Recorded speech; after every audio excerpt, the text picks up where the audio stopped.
హైదరాబాద్ నుంచి వచ్చారా? Sudden surprise అండి. వావ్, అందుకే మేమంతా కూడా ఆశ్చర్యపోయాం. చూడలేకుండా లాస్ట్ టైం రాలేనే, హైదరాబాద్ వెళ్ళిపోతుంది, ఇక రాలేనేమో అన్నానండి. అంతే అంతే. ఈ ఓల్డేజ్ హోమ్కి అండి ఎవ్రీ ఇయర్ ఈ డిసెంబర్ టైంలో మేము వెళ్ళి మరి సంఘం నుంచి అన్నీ కూడా మేము వాళ్ళకి కావాల్సినవన్నీ ఇస్తామన్నమాట. బట్టలని, ప్రొవిజన్స్ ఏవో వాళ్ళు ఏది అడిగితే అది ఇస్తామన్నమాట. అయితే మరి కాటన్ గారు సడన్గా వచ్చారనమాట హైదరాబాద్ నుంచి. మాకు తెలీదు కానీ అందరికీ సర్ప్రైజ్గా, ఎందుకంటే ఆయనే ఈ పరిచర్యలో బాగా నడిపించేవారండి, ఎంతో ఉజ్జీవంగాను. అలాంటిది మరి ఇక్కడ షిఫ్ట్ అయిపోయి హైదరాబాద్ వెళ్ళిపోయారనమాట. అందుకే మాకు సడన్ సర్ప్రైజ్ అనమాట కాటన్ గారు రావడం. ఈ మొక్కలు ఇవన్నీ చూసారు కదా, ఎంతో చక్కగా వాళ్ళు పెంచుతున్నారండి, ఎంత ప్లెజెంట్గా ఉంటుందో. ఈ ఓల్డేజ్ హోమ్లో ముఖ్యంగా ఏంటంటే వాళ్ళని వృద్ధాప్యంలో ఉన్న అలాగ మొక్కల దగ్గరికి కూడా నడిపిస్తూ ఉంటారు. చూసారు కదా ఎంత చక్కగా ఉన్నారు వీళ్ళు. ఇయర్ అంతా కూడా పుష్టిగానే ఉన్నారండి వీళ్ళంతాను, అంత బాగా చూస్తున్నారు వీళ్ళని. వాక్యము ద్వారా, ప్రార్థన ద్వారా, అలాగే మరి మేము తెచ్చినటువంటి కొన్ని వస్తువుల ద్వారా మరి ప్రేమను, ప్రభు ప్రేమను మీతో పంచుకోవడానికి దేవుడు ఇచ్చినటువంటి చక్కటి అవకాశాన్ని బట్టి, సహకరిస్తున్న సంఘాన్ని బట్టి కూడా మేము దేవునికి వందనాలు చెల్లిస్తున్నాం. మరి ఈ సమయంలో దేవుని వాక్యం నుంచి 2 తలంపులు, మరి మీకు ప్రోత్సాహకరమైనటువంటి తలంపులు ఇవ్వాలని నేను ఆశపడుచున్నాను. అదేమనగా మరి దేవుని వాక్యంలో మనం చూస్తున్నాం, యేసు ప్రభు వారి పుట్టుకను కూర్చినటువంటి అనేకమైనటువంటి మాటలు, ఇక్కడ చక్కటి మాటలు రాయబడినట్లుగా మనం చూస్తున్నాం. ఇక్కడ మరి ఆ దేశములో మరి అనగా యేసు ప్రభు వారు పుట్టక మునుపు అక్కడ ఒక పొలములో కొంతమంది గొర్రెల కాపరులు రాత్రి వేళ తమ మందను కాచుకుంటున్నారంట.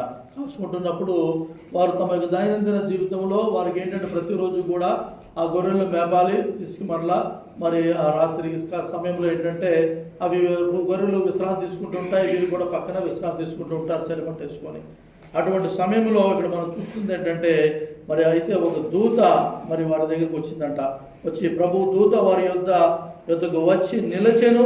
ప్రభువు మహిమ వారి చుట్టూ ప్రకాశించినందున వారు మిక్కిలి భయపడేది. అయితే ఆ దూత భయపడకూడి, ఇదిగో ప్రజలందరికీ కలుగబోవు మహా సంతోషకరమైన సువర్తమానము నేను మీకు తెలియజేయుచున్నాను అని చెప్పేసి దావీదు వారి యొక్క దూత అనగా గబ్రియేలు దూత ఈ యొక్క గొర్రెల కాపర్లకు ఇచ్చినటువంటి సందేశాన్ని మనం చూస్తున్నాము. ఆ సందేశం ఏంటి? ఇక్కడ దావీదు పట్టణమందు నేడు రక్షకుడు మీ కొరకు పుట్టి ఉన్నాడు, ఈయన ప్రభు అయిన క్రీస్తు కదా.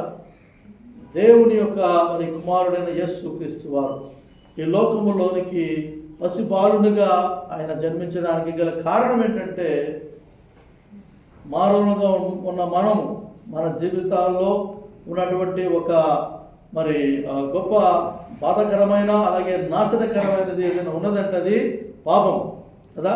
పాపం, ఈ పాపం వల్ల మానవుడు ఈ లోకంలో ఉన్నప్పుడు కూడా బాధ అనిపిస్తాడు.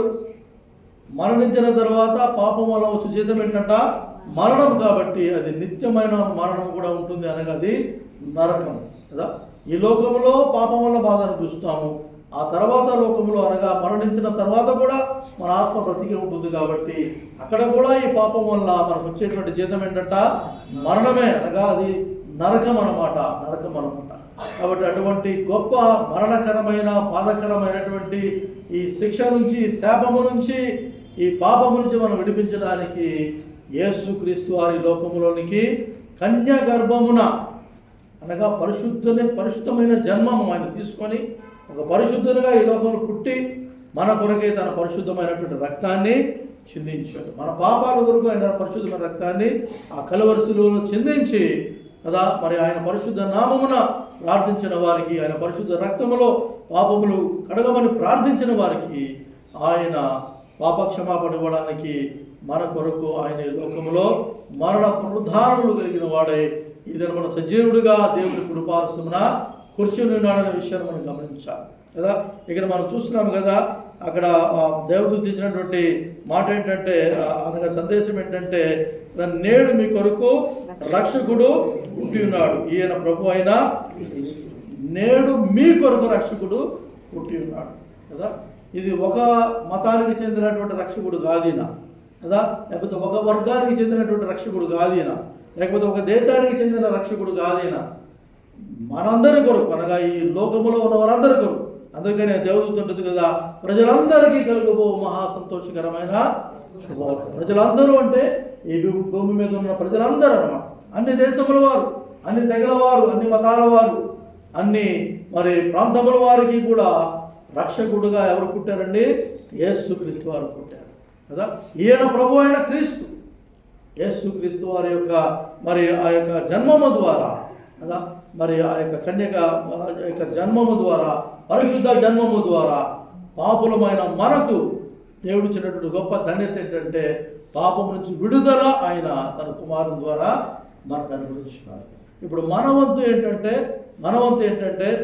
ఆ యేసుక్రీస్తు వారిని, అనగా రక్షకుడైనటువంటి క్రీస్తు వారిని, మన కొరకై పుట్టినటువంటి క్రీస్తు వారిని మనము మన యొక్క జీవితాల్లో చేర్చుకోవాలి, మన హృదయాలను ఆహ్వానించాలి. అలాగే మరి మనం నోరు తెరిచి మన పాపముల నిమిత్తమై ఆయన సన్నిధిలో ప్రార్థన చేయాలి, పాప క్షమాపణ కొరకు ప్రార్థన చేయాలి. కారణం ఏంటంటే దేవుని మనుషుని వేరు చేసింది ఏంటంటే పాపమే కదా. దేవుని నుంచి మనుషుని వేరు చేసింది పాపమే.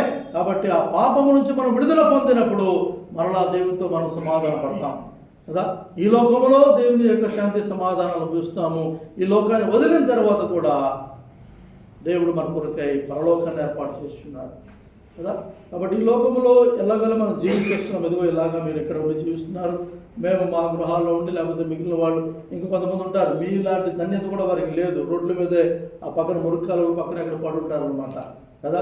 అటువంటి వారు కూడా ఉన్నారు కదా. ఎలాగలా జీవించేస్తారు ఈ జీవితం. మనుషుడు ఈ భూమి మీద ఉన్నప్పుడు ఎలాగలా జీవించేస్తాడు ఎక్కడో చోట ఉండి. కానీ ఒకసారి మరణించిన తర్వాత ఈ ఆత్మ అనేది ఎక్కడో చోట ఉండడానికి వీల్లేదు. రెండే స్థలాలు ఉన్నాయి, ఒకటి పరలోకము, రెండోది అంతే, ఇంకెక్కడ లేదు. అక్కడ మురుకాలు ఉండవు, లేకపోతే లోన్లు ఎవరి సొమ్ము కూడా ఉండవు అక్కడ. కాబట్టి మనము, అనగా మీరు ఈ లోకంలో ఉన్నప్పుడే ఒక నిర్ణయం తీసుకోవాలి. ఆ నిర్ణయం ఏంటంటే యేసు ప్రభు వారిని మీ ప్రభువుగాను రక్షకుడుగాను అంగీకరించాలి. యేసు ప్రభు వారు ఒక మతానికి చెందినవాడు కాదని నేను మరలా చెప్తున్నాను. అందరి కొరకు జన్మించినటువంటి రక్షకుడు ఈయన. యేసు ప్రభువు అందరికీ ప్రభు ఆయన. కాబట్టి ఈ ప్రభువుని మీ ప్రభువుగా మీరు అంగీకరించినప్పుడు, ఈ ప్రభు యొక్క రక్తములో మీ పాపములు కడుక్కున్నప్పుడు, ఈ ప్రభు నామమును మీరు రక్షణ పొందినప్పుడు, ఈ లోకంలో జీవించినంత కాలము కూడా దేవుడు మీకు తన శాంతి సమాధానంలో ఇస్తాడు. ఈ లోకాన్ని వదిలిన తర్వాత నిత్య జీవమైనటువంటి పరలోక భాగ్యాన్ని కూడా దేవుడు ఇస్తాడు కదా. కాబట్టి ఈ యొక్క సాయంకాల సమయంలో ఈ సందేశము మీకు ఇవ్వడానికి మేము మీ మధ్యకు వచ్చి ఉన్నాము. యేసుక్రీస్తు వారు పుట్టి 2000 సంవత్సరాలు పైగా అయిపోయింది కదా. ఇప్పటికి కూడా ప్రభువారు మనం పశుబాలుడుగా చూడకూడదు.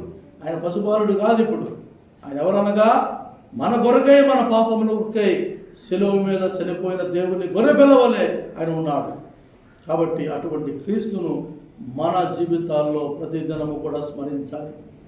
ఆయన పరిశుద్ధ నామమున మనము ప్రతిదినము ప్రార్థించాలి. ఆయన పరిశుద్ధ నామమున మన రక్షణ విషయమై దేవుని సన్నిధిలో దేవునికి కృతజ్ఞతలు చెల్లించాలి కదా. మరలా యేసు ప్రభు వారు తిరిగి రాబోతున్నాడు.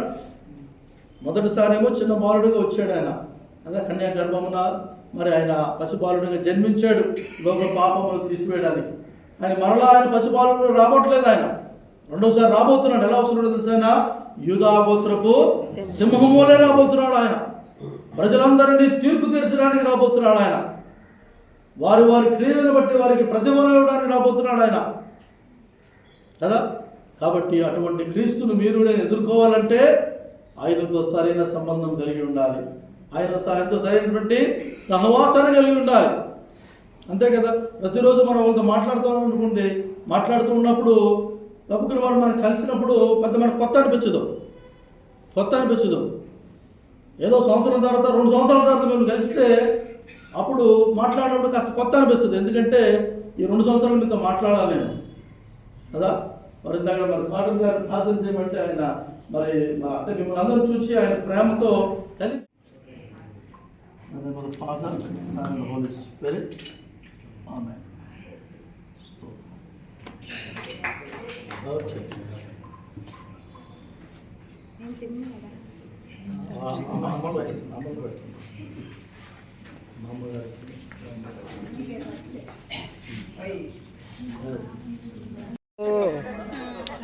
చర్చలో ఉంది తీసుకొచ్చేసి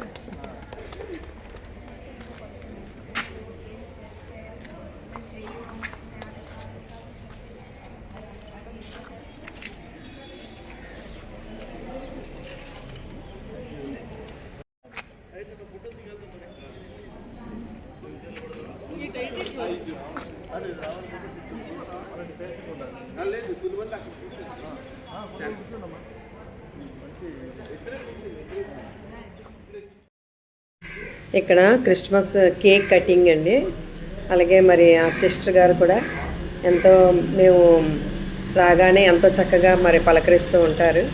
అందరికీ వాళ్ళకి నైటీలని, శారీస్ అని, అలాగే నాప్కిన్స్ అని, వాళ్ళకి ఏది కావస్తే అది సంఘం నుంచి వాళ్ళకి అన్నీ కూడా ఇస్తారనమాట. అలాగే ఎన్నో ఆర్గనైజర్కి మేము వెళ్తూ ఉంటాము. అందులోని ఈ డిసెంబర్ నెలలోని ఈ సెయింట్ జోసెఫ్ అనేది లాస్ట్గా పెట్టుకున్నామండి. వాళ్ళకి మేము ఫస్ట్ వస్తామన్నమాట. ఎంతోమంది వస్తారు కానీ అందులో మా ఎల్ఎంఎం సంఘం ఫస్ట్ అనమాట ఈ సెయింట్ జోసెఫ్ హోమ్కి. థ్యాంక్ యూ అండి, థ్యాంక్ యూ వెరీ మచ్.